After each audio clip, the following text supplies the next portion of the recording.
Wooden stakes carved from the remains of once mighty oak trees. Rumours rapidly transformed into facts that were forged in the crucible of the playground. The dark trees looming over thousands of souls laid to rest. Children disrupting the eternal sleep to avenge their fallen friends. Enraged with hysteria, they hunted, inspired by terrifying tales shared throughout their short lives, searching for a towering, sharp-fanged figure that stalked its prey in Glasgow's southern necropolis. Hysteria has obsessed us throughout British history, from the corners of Glasgow to the Gothic ruins of Whitby Abbey, popularised by Stoker's Dracula, to London's haunted Highgate. Myth has controlled our lives for hundreds of years. In recent times, however, we conclude this is down to miscommunication or small events getting out of hand. But hysteria still saturates the human experience to this day.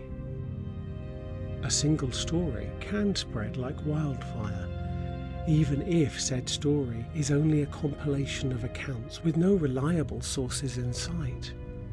We would like to believe that we aren't as gullible as we were in 1954, but just like the kids from the Gorbals, we grab our pitchforks and forked tongues with every chance we get. Modern myths and scaremongering are still tactics used in digital journalism and marketing. People being sent into frenzies over 200 accounts of vampires in the United Kingdom alone proves this is not a new phenomenon. But now the internet amplifies the hysteria at a pace and scale where stories provoke panic at a global level. Headlines fabricated from a single tweet engineer outrage to the point where now the simplest click of a button becomes the battle cry of millions. And we have reached a tipping point where we confuse opinion with fact so readily we can barely think for ourselves. The media sells us tales to make us angry, to radicalise us. They seek to polarise us against other people, sometimes even ourselves. Instead of creating real change through genuinely transformative stories, we find ourselves irate, indignant, sometimes soaked in thoughts of violence. Until we take a measured approach to the media rather than consuming rapaciously and acting impulsively, we will never be rid of the mob mentality.